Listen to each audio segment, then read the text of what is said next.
오늘 새로운 시작, 해석 공동체라고 하는 제목으로 하나님의 말씀을 나누겠습니다. 사실 인생에서 해석이 가지고 있는 그 중요성이라고 하는 것 아무리 강조해도 지나침이 없을 것 같습니다. 우리는 어떤 사건을 대할 때 그것을 있는 그대로 받아들이지 않습니다. 사람들이 그렇게 얘기하는 거 저도 참 많이 들었는데 나는 있는 그대로 받아들여요. 아니요, 있는 그대로 받아들이는 사람은 세상에 단 한 사람도 없어요. 우리는 주변의 모든 일들을 나름대로의 해석이라고 하는 장치를 통해서 여과시켜서 받아들이게 됩니다. 해석 없이 무엇을 받아들인다고 하는 것, 이거는 근본적으로 불가능한 일입니다. 예를 하나 들어보죠. 올해 1월 6일, 그럼 여러분 기억나시는 사건이 있으시죠? 1월 6일 미국인들을 비롯한 세상 사람들은 미국 안에서 이런 일이 일어났다는 사실에 대해서 놀라움을 금할 수 없는 사건을 목격했습니다. 미국의 건국 이래로 헌정사상 최초로 민간인들에 의해서 국회의사당이 습격당하는 일이 발생했고, 그 과정에서 여러 명, 민간인과 경찰들 여러 명의 목숨을 잃는 사건을 저희들은 경험했습니다. 이 사건을 보고요, 저희들이 그 사건을 TV를 통해서 얼마나 많이 볼 수 있었습니까? 한편에서는 이 일이 폭도들에 의해서 자행되어진 상상할 수도 없는 천인공노할 일이다라고 해석하는 사람들이 있고요. 또 한편에서는 도난당한 선거를 찾아오려고 하는 눈물겨운 노력이었다, 이렇게 해석합니다. 분명히 일어난 사건은 한 가지였는데 이 동일한 사건을 바라보는 해석이 이렇게 다를 수 있군요. 그래서 저는요, 인생이라는 게 해석 여하에 달려 있다라는 생각을 종종 묵상하곤 합니다. 여러분 정말 그래요. 인생이란 게요, 우리가 경험하는 모든 일들을 우리는 해석을 통해서 받아들이게 되거든요. 근데 그 해석이 어떤 해석이냐에 따라서 우리 인생이 송두리째 바뀔 수 있다고 하는 사실을 기억하실 필요가 있습니다. 오늘 본문에서 우리들은요, 제자들의 해석을 보게 될 겁니다.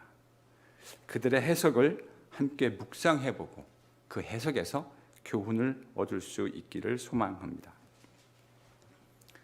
우린 지난주에 제자들이 얼마나 달라졌는가 하는 것을 함께 묵상했습니다. 그들이 달라져 있다는 사실을 누가는 몇 가지 상황과 사건을 통해서, 사실을 통해서 서술해 주었습니다. 일단 주님이 하신 말씀을 대하는 제자들의 태도가 완전히 달라졌어요. 예루살렘 떠나지 말고 주님 말씀 듣고 약속하신 것을 기다리라, 이렇게 말씀 주님이 하셨더니 제자들은 갈릴리로 돌아가지 않고 예루살렘에 머물러 있었습니다. 주님 말씀을 경청하지 않음으로 그들이 경험했던 뼈아픈 실패를, 바로 그런 뼈아픈 실패를 경험하고 난 후에 이제 주님 말씀을 잘 경청하고 그 말씀 듣는 거에 생명을 걸어야 한다라는 거를 제자들이 느낀 거예요. 예루살렘 떠나지 말고 아버지 약속하신 것, 즉 성령 기다리라 말씀하신 주님 말씀을 기억해서 그들의 그 말씀에 순종해서 제자들은 예루살렘으로 들어간 겁니다. 그뿐만이 아니었죠. 그들은 예루살렘에 들어가서 다락방에 모여서 함께 기도했습니다. 이 평범해 보이는 진술에도 참 깊은 말씀에 대한 해석과 통찰이 담겨 있다라는 사실을 이야기했습니다. 예루살렘에 지금 제자들이 있는데요, 그들이 기도할 수 있는 곳으로 가장 먼저 예루살렘에서 떠올렸을 장소는 말할 것도 없이 예루살렘 성전이었습니다. 120명이나 되는 공동체가 지금 함께 기도를 하려고 생각하고 있는데 가장 좋은 장소, 예루살렘 성전이었을 겁니다.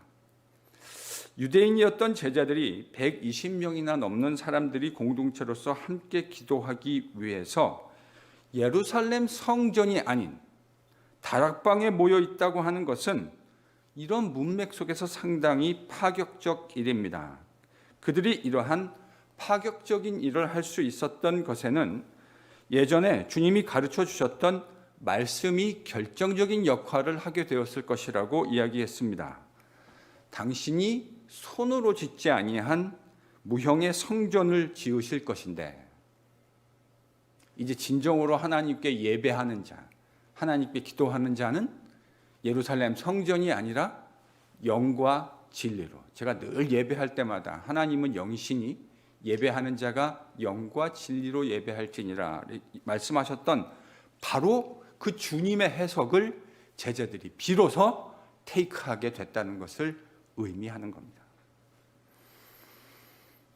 주님의 말씀을 따라 제자들이 사고하고 해석하고 실천하는 사람들로 바뀌어 가고 있었다는 것을 보여줍니다. 그리고 마지막으로 11명의 사도들과 수많은 여자들, 주님의 어머니 마리아, 그리고 예수님의 형제들이 예루살렘에서 다락방에 모여 약속하신 성령을 기다리며 오로지 기도에 힘쓰고 있었습니다. 이것은 제자들에게서 발견되는 참으로 중요한 변화입니다. 그들은 말씀과 기도의 사람들로 변화되어 가고 있었던 겁니다. 새로운 교회의 본격적인 시작을 앞두고 우리가 제자들의 이 모습 속에서 배워야 할 것이 있다면 그것은 우리도 제자들과 같이 말씀과 기도의 사람들로 변화되어 가는 겁니다. 그런 변화가 있을 때에만 비로소 사도행전이 보여주려고 하는 진정한 교회다운 교회가 세워질 수 있기 때문입니다. 그런 변화가 우리 공동체 안에도 거룩하게 일어날 수 있기를 소망하며 축원합니다. 오늘 본문에는요, 2장에서 성령이 임하시는 이제 오순절 성령 강림 사건 이전에 제자들이 행했던 이제 마지막 에피소드 하나가 기록되어져 있습니다. 이 이야기는요, 다소 심플한 스토리 라인을 가지고 있어요. 120명 정도 되는 남녀 제자들이 함께 모여서 기도하던 중에 베드로가 그 가운데 일어서서 말하기 시작합니다. 그의 말의 핵심은 가룟 유다가 지금 주님을 배신하고 떠났기 때문에 그로 인해서 생긴 결혼을 보강해야 한다고 하는 취지의 발언이었습니다. 요즘으로 치면 일종의 보궐선거해야 된다, 뭐 이런 정도로 우리가 이해할 수 있을 것 같습니다. 그리고 베드로가 이제 그 자격을, 보궐선거에서 캔디데이트로 될 수 있는 사람의 조건을 제시하는데 21절과 22절 그 조건을 이렇게 제시하고 있습니다. 함께 21절과 22절을 읽습니다. 시작.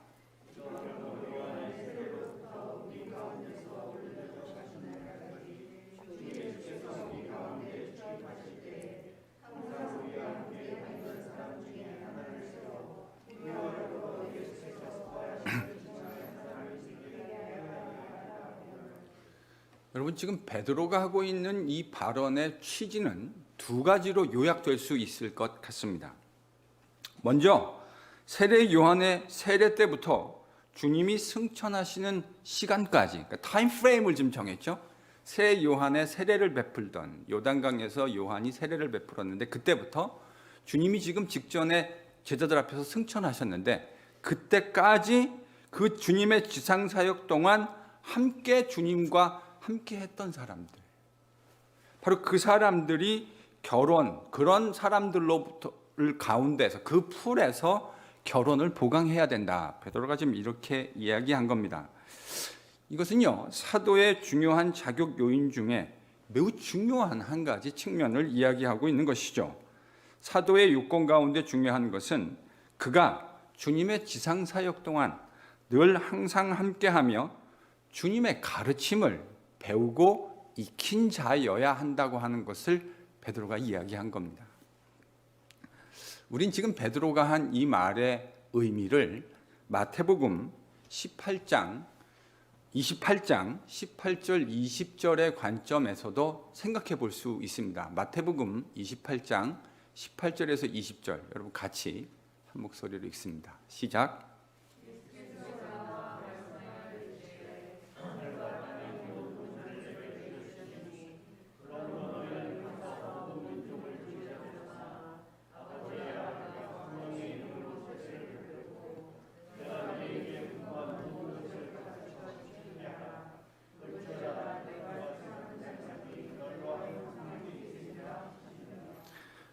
이 장면은요, 사도행전하고 연결해 보면 아마도 주님께서 승천하시기 직전에 제자들에게 하신 마지막 말씀인 것으로 보입니다.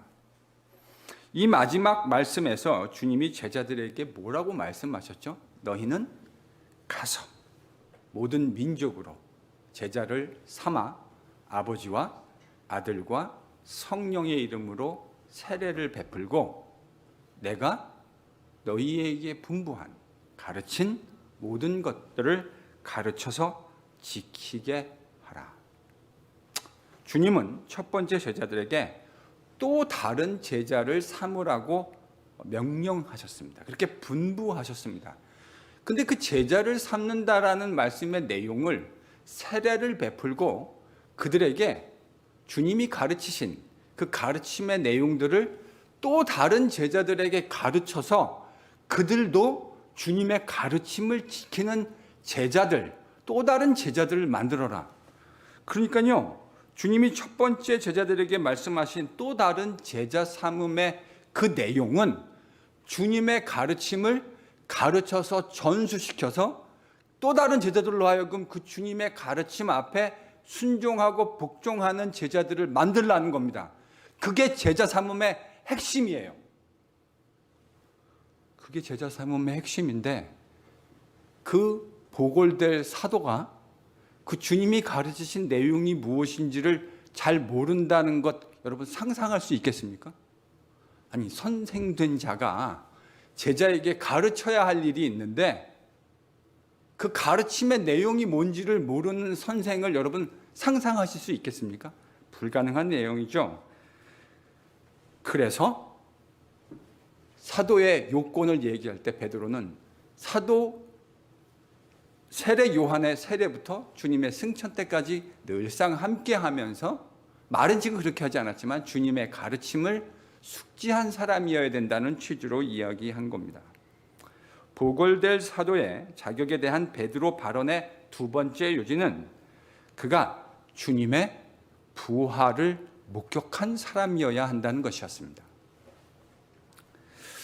주님의 가르침을 잘 아는 것도 너무 중요한 일이지만 이거는요, either A or B의 문제가 아니에요.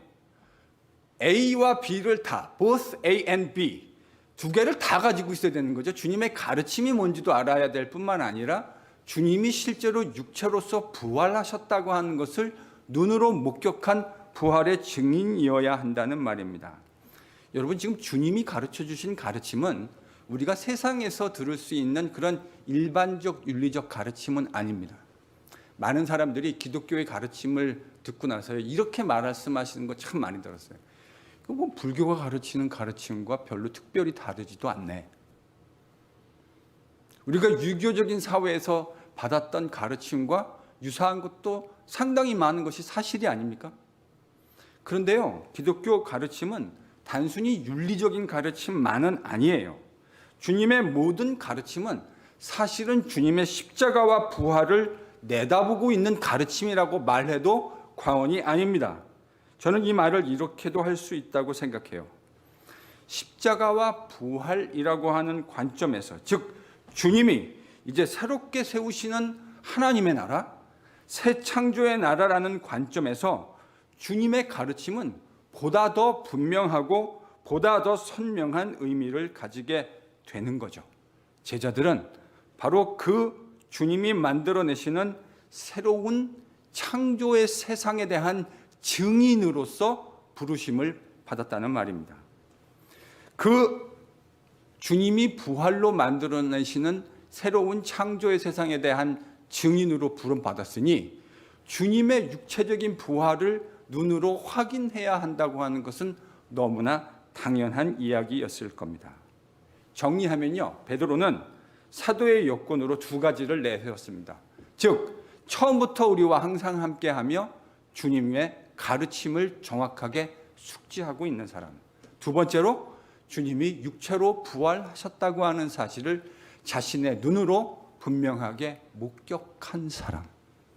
바로 그 사람이 사도가 되어야 한다.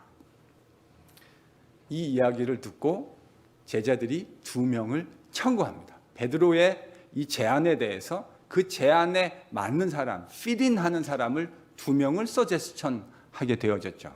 그리고 제비를 뽑았어요. 그래서 요셉과 마띠아 두 사람이 이 제비의 최종 제비의 청거가 됐는데 결국 제비는 누구에게 뽑혔습니까? 마띠아요. 그래서 마띠아가 유다를 대신해서, 가룟 유다를 대신해서 12 사도가 되는 중요한 직분을 감당하게 된 겁니다. 근데 여기서요, 한 가지 생각해 봐야 할 것이 있습니다. 여러분과 제가 지금 한 가지 생각해 봐야 될 포인트가 있는데, 그게 뭐냐면 베드로를 위시한 지금 제자들이 시행한 일종의 보궐선거가 적절하지 못했다라고 주장하는 사람들이 있어요. 신약 학자 중에 이렇게 주장하는 분들이 있어요. 지금 베드로와 120명의 제자들이 사도를 보궐선거를 했는데 이 보궐선거가 적절하지 못하다. 여러분, 이렇게 말하는 데는 나름대로 이유가 있습니다. 그 내용은 보통 이제 2가지로 저희들이 요약할 수 있을 것 같습니다. 첫 번째는 아직 성령이 임하지도 않았는데 성령이 임하기 전에 제자들이 조급하게 행동했다는 거예요. 이거 성령이 온 다음에 해도 괜찮을 일인데 뭘 그렇게 조급하게 성령도 오시기 전에 자신들이 인위적으로 이런 일을 했느냐. 이게 첫 번째 제자들의 행동에 대한 반론입니다. 두 번째는 어떤 의미에서 이 첫 번째 주장의 연장선상에 서 있는 주장인데요. 성령 오신 후에 여러분 사도행전 9장에 가면 주님께서 직접 바울 사도를 사도로 임명하시는 바울의 회심 장면 이야기가 등장하지 않습니까? 그러니까 사도 보궐선거는 성령 오신 후에 주님이 직접 그 자리를 보궐선거하도록 주님께 맡겨드려야 하는데 제자들이 성급하게 보궐선거를 했다고 하는 주장입니다. 어떻게 생각하세요? 쉽게 이 주장을 던져버릴 수 없는 나름대로의 요점과 포인트가 있습니다. 그러니까 함부로 이 주장이 잘못된 거다 이렇게 말하는 게 쉽지 않아요. 왜냐하면 그 주장 안에 나름대로의 중요한 포인트들을 가지고 있기 때문입니다. 그런데 제가 여러분한테 성경 해석할 때 제가 누차 성경 공부할 때마다 강조했던 것이 있습니다. 성경 해석의 가장 101 핵심은 뭐냐면 그 말의 의미를 이해하려면 뭘 봐야 된다고 제가 누차 강조했습니까? 문맥이요, 문맥. 왜냐하면 어떤 센텐스든 어떤 말이든 그 문맥 속에서 그 말이 기능하고 있기 때문입니다. 그게 너무나 중요한 해석의 원리예요. 근데 일단요, 제가 이제 이런 주장이 터무니없다 이렇게 말할 수는 없는데 만일 이런 주장이 설득력 있고 사실이 되려면 저는 이런 생각이 들어요. 사도행전에서 지금 사도들이 이런 보궐선거의 행위를 했는데 제자들의 그 행위가 부적절했다고 하는 적어도 뉘앙스 내지는 언급이 나와야 성경이 진짜 그렇게 이야기하고 있다라고 저는 생각이 들어요. 그런데요, 이 본문 문맥을 보면 어디에도 사도들의 행동이 부적절했다고 하는 것에 대한 암시 내지는 직접적인 언급이 등장하지 않습니다. 예를 하나 좀 들어드리죠. 바로 1장, 저희들이 지금 읽고 있는 이 1장의 문맥에 보면 제자들이 예수님 승천하시기 전에 하나님의 나라를 회복하는 것의 때와 시기에 대해서 질문합니다. 그렇죠?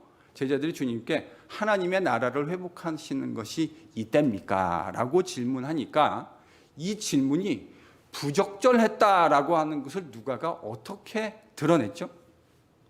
누가는요, 지금 제자들의 질문이 부적절했다고 생각하고 있어요. 그걸 어떻게 드러냈습니까? 예수님의 반응을 통해서 드러냈습니다. 때와 시기는 아버지의 권한 안에 두었으니 너희의 알 바 아니요. 그러니까 이 말은 지금 예수님의 입을 빌어서 누가가 뭐라고 얘기하고 있는 거죠? 제자들의 질문이 부적절했다. 지금 하나님의 나라의 때와 시기를 알려는 제자들의 질문은 부적절한 것이었다라고 누가가 예수님의 입을 통해서 그 부적절함을 설명하고 있는 거예요. 이뿐이 아니에요. 사도행전에 이런 예들이 되게 많아요. 하나만 더 보죠. 뭐 어차피 저희들이 다 보게 되긴 하겠지만 5장에 보면 사도행전에 아나니아와 삽비라 사건이라는 유명한 사건이 기록되어져 있습니다. 우리가 알다시피 우리는 아나니아와 삽비라의 그들의 동기가 결코 건강하지 못한 불순한 동기가 있다는 것을 알게 됩니다. 어떻게 그것을 알게 되셨죠? 5장에 보면요, 베드로가 이렇게 얘기하거든요. 그들이 베드로의 입을 빌려서 누가가 얘기해요. 그들이 지금 이렇게 한 밭을 팔아가지고 일부를 감춰놓고 마치 그것이 전체인 양 사도의 발 앞에 놓는데 그것이 누구를 속인 행위라고 베드로가 말하고 있습니까? 그것이 성령을 속인 행위다. 아니, 그 헌금 아나니아 삽비라가 안 했다고 아무도 뭐라고 하지 않아요. 그런데 헌금을 하려면 하나님 앞에 순전한 마음으로 드려야 되는 것이 그것이 헌금의 올바른 정신 아니겠습니까? 근데 이 사람들이 위키드한 거죠. 영광은 받고 싶었어요. 와, 믿음이 대단하구나. 자기가 갖고 있는 밭을 팔아서 그 전액을 하나님께 드렸구나. 그 이야기는 듣고 싶고, 근데 돈은 아깝고, 그래서 어떻게 했습니까? 판 돈의 일부는 인마이 파켓을 해놓고 마치 그것이 전체인 양 교회와 사도 앞에 보고한 것이죠. 그들의 행동이 적절하지 못했다는 것을 누가는 베드로의 입을 통해 그들이 성령을 속였다고 이야기함으로써 그들의 잘못된 행위를 이렇게 분명하게 지적하고 적시해 놓았습니다. 근데요, 오늘 우리가 보고 있는 사도의 보궐선거 단락에는요, 그런 부정적인 내용이 하나도 등장하지 않아요. 부정적인 것에 대한 암시도 찾아보기 어렵습니다. 제가 그 말씀드린 대로요, 모든 해석은 맥락이 참 중요합니다. 그래서 이 맥락이 지금 뭐냐라는 걸 보는 게 되게 중요한데, 그럼 지금 사도행전에서 이 보궐선거의 맥락이 뭐죠? 지난 시간에 말씀드린 대로 누가는 이른바 소위 중간고사에서 완전히 실패했던 이후에 제자들이 말씀과 기도의 사람으로 변화되었다라는 것을 이야기하고 있는 맥락이었습니다. 그래서 그들이 주님의 말씀을 따라 순종하고 주님의 말씀을 따라 예루살렘을 떠나지 않고 전심으로 주님 앞에서 기도하고 있었다. 주님이 약속하신 것을 기다리며 그들이 기도하고 있었다라는 것을 이야기하는 바로 그 맥락이었어요. 그 기도의 맥락에서 지금 누가 일어난 겁니까? 벌떡 일어났어요. 누가요? 베드로가요. 이게 맥락이라니까요. 제자들이 지금 엉뚱한 짓을 하고 있었다. 그러니까 또 뻘짓을 했다. 이 이야기를 하려는 것이 아니라 중간고사 이후에 완전히 변화된 제자들의 이야기를 쭉 이야기하고 있는 맥락에서 그들이 말씀과 기도에 전무하는 예수의 제자의 본격적인 제대로 된 모습을 보이기 시작하는 바로 그 맥락에서 기도 가운데, 전심으로 기도하는 가운데, 주의 말씀을 묵상하는 가운데 베드로가 벌떡 일어나 다음과 같은 보궐선거의 이야기를 했다라는 사실을 이야기하고 있다는 말입니다. 특별히 앞단락에서 제자들이 주님이 가르쳐 주신 그 말씀을 면밀하게 이해하고 바로 그 맥락에서 기도 처소에 대한 자신들의 이해를 지금 행동으로 급진적으로 옮기지 않았습니까? 오늘 본문에도 정확하게 같은 맥락이라는 것, 누가는 다음과 같이 우리에게 보여주고 있습니다.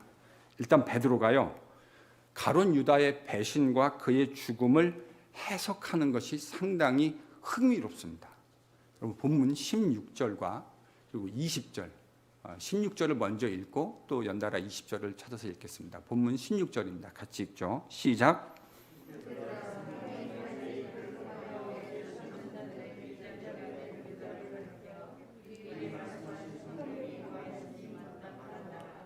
지금 16절에 보면 유다의 죽음을 베드로가 뭐의 관점에서 해석하고 있다는 게 보이십니까? 구약 성경.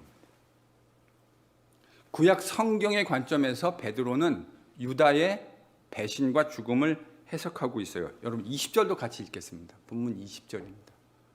같이 읽죠. 시작.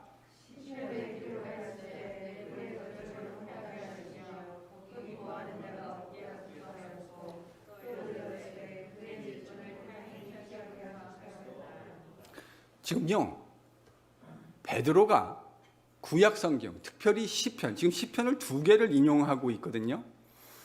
유다의 배신과 죽음에 대한 이야기를 하면서 베드로가 시편 2개를 인용하고 있는데 각각 시편 69편 25절과 시편 109편 8절 말씀을 인용하고 있어요.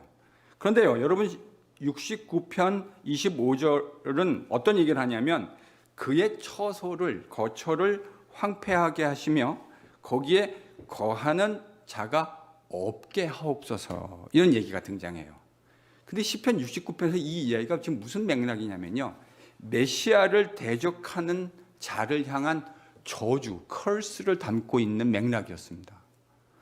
지금 베드로가요, 주님 말씀을 묵상하고 또 깊이 기도 가운데 있는데 뭐가 지금 말씀이 딱 떠오르는 겁니다. 어디 있는 말씀이요? 시편에 있는 말씀. 가룟 유다의 일을 묵상하고 있는데 그것이 시편 69편 25절의 성취구나. 메시아를 대적하는 자가 당하게 될 저주를 시편이 기록해 놓았는데 바로 그것이 지금 누구에게 성취되었다고 이해하고 있는 겁니까? 예수님을 배신한, 메시아를 배신한 가룟 유다에게 그대로 성취가 되고 있구나. 그러니까 메시아이신 주님을 배신한 유다를 시편 69편의 맥락 안에서 이해하는 것 너무나 자연스러운 일이라고 생각하지 않을 수가 없는 것이죠. 그리고 베드로는 즉각적으로 시편 109편 8절을 또 인용합니다. 이 시편은 원수에게 저주를 퍼부으며 타인이 그의 직분을 빼앗게 될 것이라고 하는 내용을 담고 있습니다. 여러분 지금 이 베드로가요, 시편, 구약 성경을 인용하는 그 인용을 통해서 분명해지는 것이 한 가지 있습니다. 그건 뭐냐면 베드로가 유다의 배신과 사도 보궐선고를 뭐의 관점에서 지금 읽고 해석하고 있다고요? 구약 성경, 특별히 시편의 관점에서 읽고 그것을 그 관점에서 해석하고 있다라고 하는 것입니다. 이 성취의 관점이 참으로 중요해요. 이뿐만이 아닙니다. 베드로가 사도 보궐선고를 제안한 것은 구약 성경과 우리 주님의 가르침이라는 그 빛 아래서, 그리고 묵상과 기도를 통해서 12사도를 택하신 주님의 뜻을 묵상한 결과로 이 보궐선거를 이야기했다는 것이 중요합니다. 무슨 말입니까? 베드로는요, 주님이 12명의 제자를 부르신 그 섭리를, 그 뜻을 깨닫게 된 거예요. 뭘 통해서요? 말씀에 대한 묵상과 기도를 통해서 과거에 주님께서 우리들을 12명을 불렀다고 하는 것이 우연이 아니라는 사실을 깨닫게 된 것이죠. 부활로 주님과 40일 동안 함께 지내며 부활하신 주님을 그들의 두 눈으로 똑똑히 목격했고 그 부활과 하나님 나라가 어떤 연관성을 갖는지 주님으로부터 직접 배웠습니다. 주님의 부활은 하나님의 나라가 이 땅 가운데 임한 사건이라는 사실을 베드로를 위시한 제자들이 깨닫게 된 거죠. 주님이 부활하신 그 사건은 새 창조의 사건이었다라는 것을 제자들이 해석을 통해서 깨닫게 된 겁니다. 그래서 주님의 부활, 육신의 몸을 입고 처음으로 부활하신 새 이스라엘이신 주님이 이제 새로운 영적인 이스라엘을 세우기 위해서 12를 선택했다. 여러분, 이 12이라는 건 유대인에게 무슨 의미를 가진 넘버였습니까? 이스라엘의 12지파. 그러니까 이스라엘의 트라이브를 상징하는 숫자였어요. 그런데 주님께서 이제 새로운 창조의 세상을 여시고 새로운 이스라엘이 되셔서 제자 12를 부르셨다. 그럼 주님의 이 선택의 목적은 뭐죠?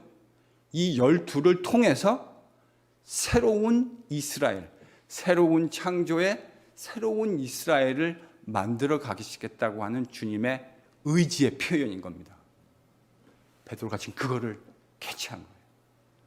이게 주님이 랜덤리 12를 고르다 보니까 하필 12이 됐네가 아니라 주님은 처음부터 자신의 부활을 내다보고 계셨고 부활로 새로운 이스라엘을 만들 때 그 새로운 이스라엘을 대표할 12지파를 이 예수님의 제자들을 통해 선발하셨구나 하는 사실을 해석과 묵상과 기도를 통해 알게 되었다는 말입니다.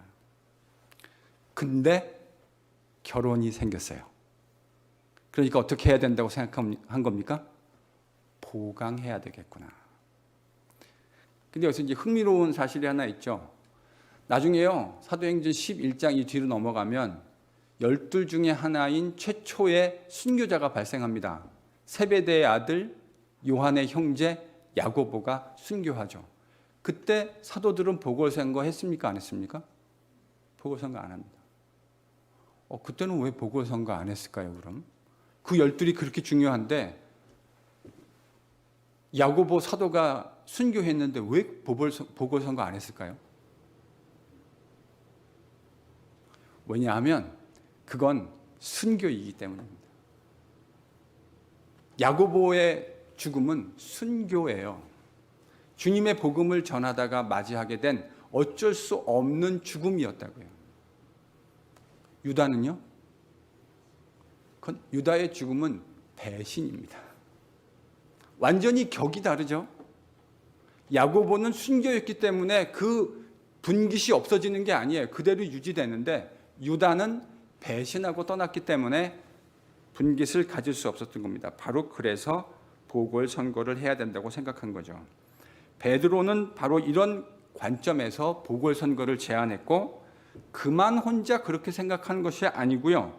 나머지 사도들도 10사도들도 베드로의 해석에 동의했습니다. 그리고 사도들과 함께 모여 있었던 총 120명의 다른 제자들도 베드로와 다른 사도들의 이 해석에 동의한 겁니다. 저는 지난주에 이어서 이 주님이 이제 이 땅에 교회라고 하는 것을 새롭게 만들어 가시고 시작하시려고 하는데 그 새로운 시작을 앞두고 있는 제자들에게 있어서 가장 고무적인 특징은 이거라고 생각해요. 하나님의 말씀의 빛 아래서 자신들의 정체성을 규정하고 그 말씀의 빛 아래서 제자들이 사역하기 시작했다는 겁니다. 제자들이요 지금요 뭘 하고 있는 거냐면 하나님의 말씀의 빛 아래서 자신들이 누구인가를 먼저 규정했어요.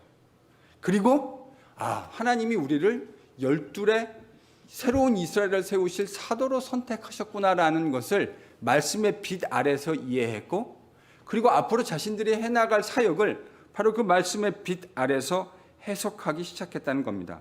여러분 이게 왜 중요할까요? 이게 왜 중요하다고 생각하세요? 저는요 예수의 제자가 된다는 것이 바로 이와 같은 것을 의미하는 것이라고 생각하기 때문에 그래요. 예수의 제자가 된다는 말의 의미가 여러분 뭐라고 생각하십니까? 제자 공동체는요 저는 이렇게 말할 수 있을 거라고 생각합니다. 한번 따라해 보실까요? 해석 공동체. 예수님의 제자 공동체는 좋은 해석 공동체입니다. 좋은 해석을 하지 못하는 사람은 예수님의 좋은 제자가 되기 어려워요. 제가 아까 그랬잖아요. 우리는 모든 건 해석을 통해서 받아들이게 되어진다고요. 이렇게 말했는데도요, 교회에 이렇게 말씀하시는 분들이 계시다니까요. 목사님, 저는 아무런 편견 없이 사심 없이 사실을 있는 그대로 받아들입니다. 그런 사람 없다니까요. 우리는요, 다 나름대로의 해석을 통해서 어떤 사건을 받아들이게 돼 있어요. 그게 인간의 사고 구조가 그래요. 그러니까 나는 아무런 편견과 선입견이 없습니다. 그런 말씀은 하시지 마세요. 여러분이 생각이 깊지 못하다는 것에 대한 반증이에요. 조금만 생각해 보시면 나도 내가 형성되어진 여러 가지 다양한 관점들에 의해서 무엇을 해석하고 있구나라는 것을 인정해야 합니다. 문제는 그 관점이 얼마나 건강한 관점이냐, 이게 중요한 것이겠죠. 그래서 저는요, 제자 공동체는 좋은 해석 공동체라고 생각합니다. 좋은 제자 공동체를 만들려면요, 좋은 해석 공동체가 되어야 해요. 제자는 자신들이 누구인지를 세상이 부여해주는 관점이 아니라 성경이 제시하는 관점으로 해석하고 규정하는 사람들입니다. 사람들 중에 자기 자신을 끊임없이 세상이 규정해 놓은 관점으로 이해하려는 분들이 계세요. 여러분, 세상은 사람들을 어떻게 규정하냐면, 미국에 사니까 우리는 마이너리티잖아요. 에이시안 마이너리티로 미국을 살아갑니다. 그리고 세상은 그 사람이 얼마나 많은 교육을 받았느냐를 가지고 그 사람을 평가하려는 경향성을 가지고 있어요. 그 사람이 사회에서 어떤 스테이러스를 가지고 있느냐는 것을 가지고 그 사람을 평가하고 규정하려고 한다고요. 여러분이 얼마만큼의 재산을 가지고 있는지를 가지고 여러분의 사람됨을 표현하려고 그래요. 그래서 세상에서요, 잘 산다라는 말은 무슨 의미죠? 우리 그러잖아요. 저 사람 되게 잘 살아. 무슨 말입니까? 돈이 많다는 거예요. 돈이 많다는 걸 잘 산다고 규정하고 있다고요, 세상은요. 근데 정말 그렇습니까? 돈이 많은 게 그 사람이 정말 잘 산다는 것에 대한 보증이 될 수 있습니까? 그렇게 규정하는 것이 합당한가요?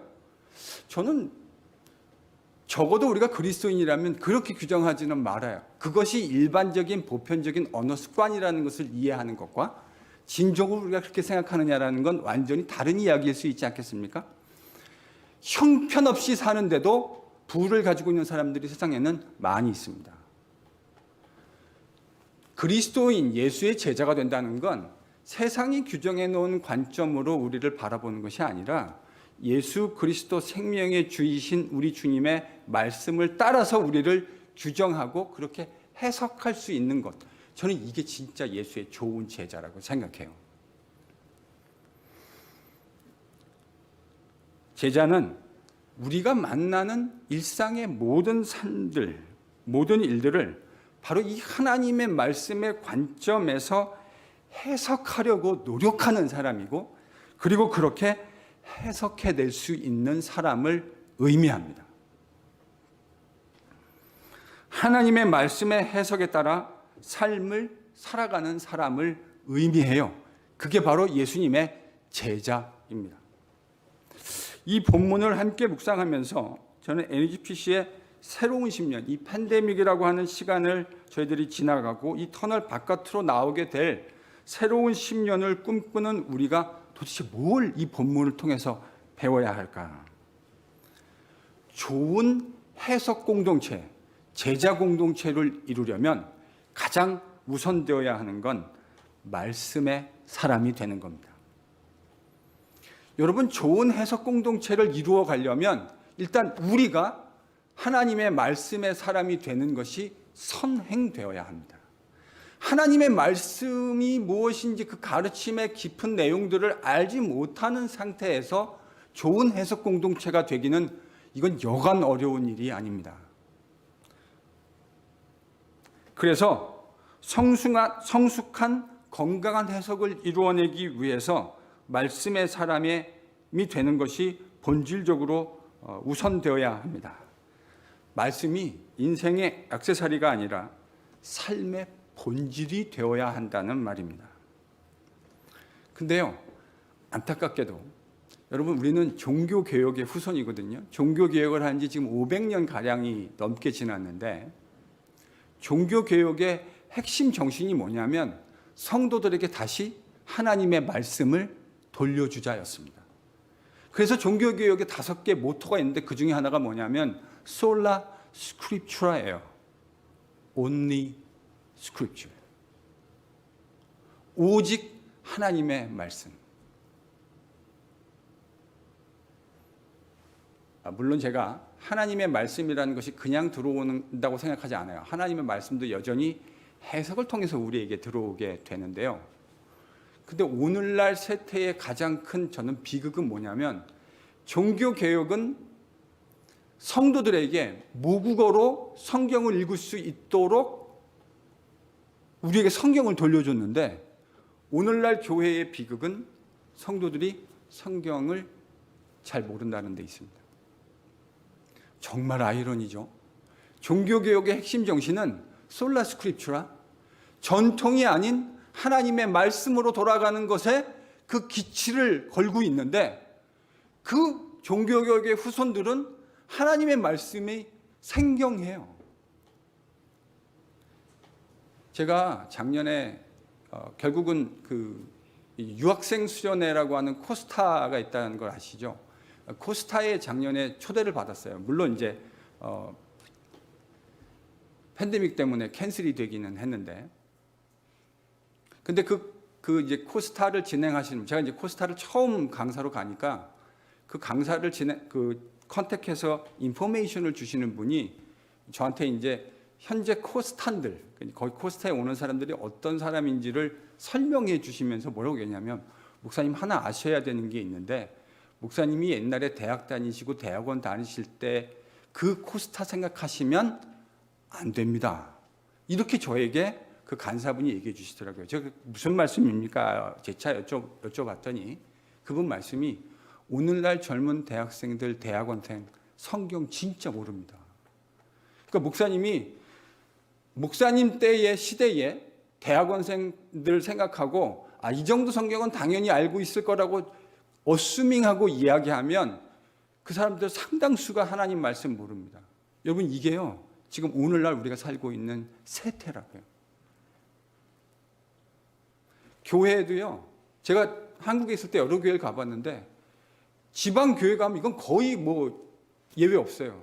예배 드린다 그러면요 거의 80~90%가 머리가 하얀 분들입니다. 점점점 하나님의 말씀이 생경한 사람들, 하나님 말씀이 우리를 규정하고 있는 하나님의 말씀이 뭔지를 잘 모르는 세대들이 점점점 많아지는 세대를 우리가 살고 있다는 거예요. 우리가요 팬데믹 이후에 건강한 교회를 꿈꾼다고 한다면 반드시 제1로 확인해야 되는 건 우리가 하나님의 말씀의 사람으로 변화되는 겁니다. 그러지 않고 하나님의 말씀이 우리를 규정하고 하나님 말씀으로 우리를 해석해낼 수 있는 능력이 없는 사람들이 지금 교회당 안에도 적지 않은데 다시 예배당을 연다고 해서 바뀌는 게 아니거든요. 진짜 변화가 일어나려면 내가 겪고 있는 내 자신을, 내가 경험하는 모든 일들을 말씀의 관점에서 해석해낼 수 있는 사람들을 만들어내야 합니다. 교회에 오면 말씀 보고 예배하는데 예배당 문만 나가면 세상에 있는 사람들과 뭐가 다르지? 라고 고개를 갸우뚱하게 하는 사람들이 오늘날 적지 않아요. 여러분 정신을 바짝 차리셔야 합니다. 팬데믹이 우리를 상당히 느슨하게 만드는 부분들이 있죠. 이제요 다시 정신을 바짝 차리셔야 합니다. 백신 맞으시고도 여러분 이제는 좀 오셔도 괜찮을 것 같아요. 백신을 맞으셨으면 교회 오셔서 다시금 신앙생활을, 지금은 어쩔 수 없이 우리가 온라인으로 이렇게 했지만 물론 이제 개별적인 차이가 있다는 건 제가 압니다. 그건 이제 싹 다 무시하는 게 아니고요. 백신을 맞으셨고 교회를 오시는데 아무런 불편함이 없으실 분들은 이제 교회 오셔도 괜찮을 것 같아요. 그리고 다시 말씀을 잘 금요일 날 배우시고 기도하고 주님 앞에 예배하는 우리 예전의 일상들을 회복해 가실 수 있기를 소망합니다. 그게 되어지지 않으면요, 여러분 한 일주일만 하나님 말씀 읽지 않고 예배하지 않고 살아보십시오. 그게 한 달이 되어 보십시오. 그게 2달, 석 달 지나가 보세요. 우린요, 프랙티컬한 의미에서 거의 무신론자랑 다를 것이 없는 삶을 살아가는 자신을 발견하게 되실 거예요. 그래서 박대 목사님 그랬잖아요. 우리가 예배를 하나님께 드리는 거지만 그 예배가 우리를 도리어 살려낸다고요. 이게 얼마나 우리의 뼈를 때리는 이야기입니까? 하나님께 드리는 말씀과 진정한 예배의 교제가 우리를 소성하게 하고 살려낸다고요. 그러니 우리가 신경 써야 하는 건 말씀의 사람이 되는 겁니다. 그 말씀으로 나의 삶과 일상을 바라보고 묵상하고 해석하고 실천할 수 있는 실력을 키워나가야 되는 거죠. 오늘 본문에서 주님의 첫 번째 세대들이 했던 대로 말입니다. 그들은 자신들이 겪고 있었던 일들을 철저하게 말씀의 빛 아래서 해석했습니다. 그리고 그 해석의 빛 아래서 자신의 삶을 살아갔습니다. 앞으로 보게 될 제자들의 삶은 이러한 삶의 연속이었습니다. 그들이 말씀의 빛 아래서 자신들이 겪는 일들을 조망하고 해석하고 묵상하고 살아갔기 때문에 그들은 주님이 기대하셨던 삶을 살아갈 수 있었습니다. 그들의 삶의 후반전이 전반전과 비교할 수도 없이 아름다웠던 비결이 바로 여기에 있어요. 그들의 그 비참한 전반전과 그들의 말로 표현할 수도 없이 달라진 이 인생 후반전의 이 아름다움의 비결은 그들이 하나님의 말씀의 사람으로 변화되었다는 데 있습니다. 이게 핵심이에요. 이게 본질이라고요. 말씀으로 자신의 삶을 해석해낼 수 있는 능력을 가지게 되자 그들의 삶의 후반전이 눈부시도록 아름다운 후반전이 되었다는 말입니다. 우리는요, 구약 성경에서도 제가 처음 와서 여러분하고 처음 묵상했던 것이 창세기 아니었습니까? 창세기 안에서도 이런 건강하고 성숙한 하나님의 말씀의 관점의 이 성숙한 해석이 자신의 개인의 삶뿐만 아니라 공동체의 삶을 얼마나 풍요롭게 만들 수 있는가를 묵상한 적이 있습니다. 여러분 창세기 45장을 보면 거기에는 요셉이 형들을 만나서 눈물겨운 재회가 이루어지는 아름다운 회복의 장면이 기록되어져 있습니다. 지금 이 시점은 과거 도단의 그 가슴 아팠던 사건, 형들이 동생 요셉을 시기하고 미워해서 그를 죽이려다가 형제 중에 몇 명의 제안에 의해서 죽이는 대신 그를 그 미움과 시기심 때문에 상인들에게 노예로 팔아버린 가슴 아픈 사건, 그 도단 사건이 배경에 있습니다. 여러분 요셉의 입장에서 이 도단 사건을 잊는다는 게 얼마나 힘든 일이겠습니까? 그게 얼마나 상처가 됐으면 요셉의 첫째 아들의 이름이 뭐라고요? 그 이름을 우리말로 번역하면 뭔지 아시죠? 이름이요, 망각입니다. 망각. 얼마나 그게 마음에 상처가 됐으면 세상에 첫째 아들의 이름을 망각이라고 불렀을까요? 얼마나 잊고 싶은 겁니까? 자기의 친형제들에 의해서 배신당하고 지금 노예로 팔려온 요셉, 그 일을 떠올릴 때마다 그것이 그에게 얼마나 그 인생을 비참하고 어렵게 만들었을는지 말씀드리지 않아도 여러분이 잘 아실 수 있을 것이라 생각합니다. 만약에 요셉이요 평생 그 해석의 감옥에 갇혀서 살았다고 한번 생각해 보십시오.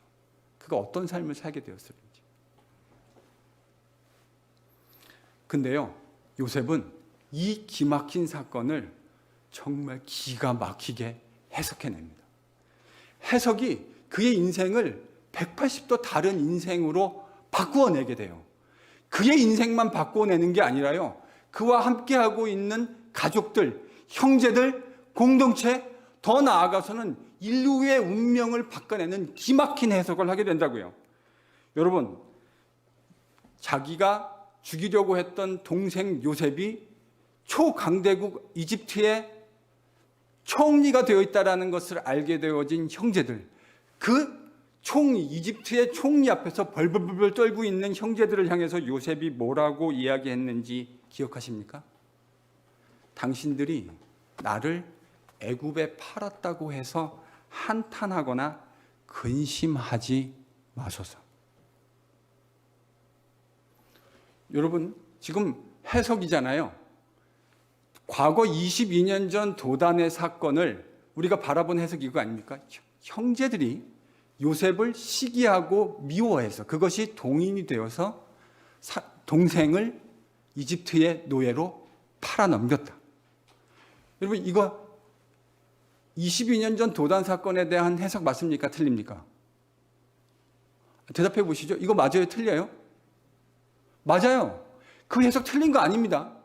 22년 전에 형제들이 요셉을 시기하고 미워해서 그를 노예 상인에게 노예로 팔아넘겼다. 사실입니다. 그런데요, 이렇게 해석하면 지금 22년 후 총리 관저에서 만난 형제들은 다음 장면이 뭐가 되어야 되는 거죠? 다 목이 날아가야 되는 거 아닙니까? 인생 제대로 임자 제대로 만난 거죠. 그때는 18살짜리 어린 동생이지만 지금은 초강대국 이집트의 총리가 되어 있습니다. 그의 말 한마디면 지금 형제들의 목숨 거두는 건 이건 일도 아닌 상황이 되어 있는 거예요. 그런데요, 요셉이 여기서 지금 어떤 해석을 하는지 아십니까? 왜 근심하지 말고 한탄하지 말라고 이야기하는지 아세요? 그의 이 놀라운 해석을 한번 들어보십시오.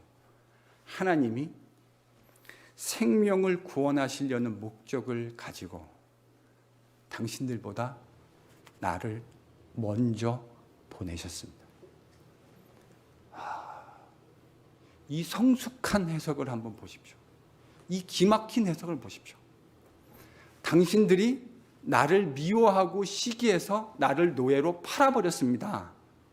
가 아니라 주어가 바뀌었죠. 하나님이 시기해서가 아니라 이 인류들을 보존하시고 우리의 생명을 보존하시기 위해서 당신들보다 저를 먼저 보내셨습니다. 여러분, 해석이 이렇게 중요해요. 이 해석 하나가 인생들을 얼마나 아름답게 풍요롭게 바꿔내는지 모릅니다.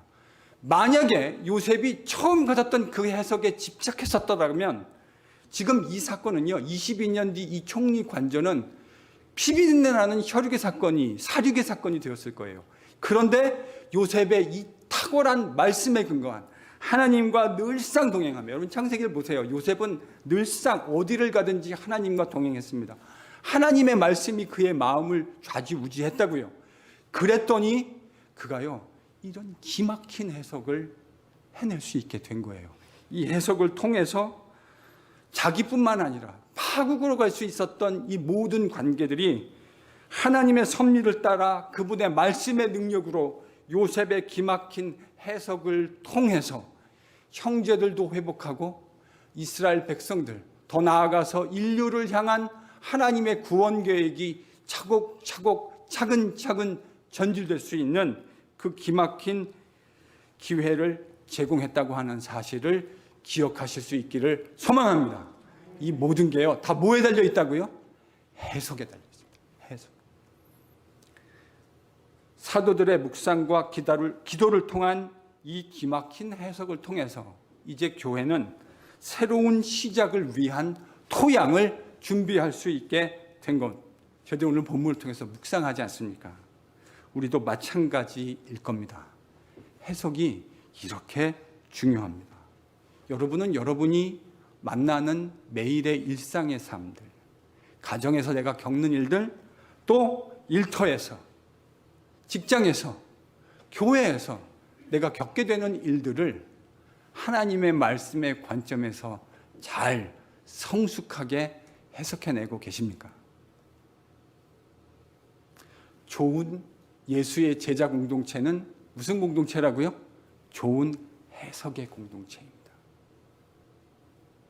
해석을 어떻게 해내느냐에 따라서요, 영원한 상처로 남을 수도 있고요, 해석을 어떻게 해내느냐에 따라서 완전히 새로운 관계를 시작할 수 있는 가능성을 열 수 있다는 사실을 기억하셔야 돼요.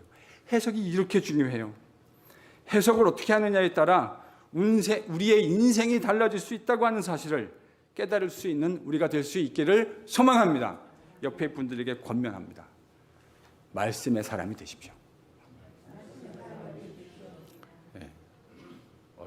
너무 열심히 쓰시느라고 말 안 하시는데 다시요. 말씀의 사람이 되십시오.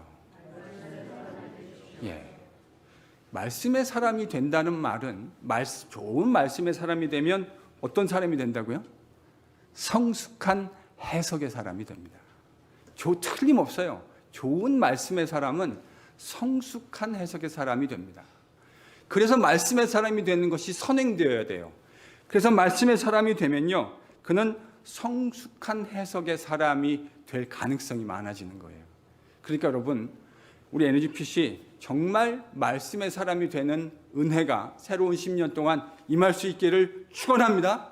그 말씀의 사람이 됨으로 말미암아 성숙한 해석을 만들어내는, 파국으로 갈 수 있는 상황 속에서 새로운 생명의 관계를 만들어낼 수 있는 성숙한 해석을 만들어낼 수 있는 예수 그리스도의 사람이 될 수 있기를 축원합니다.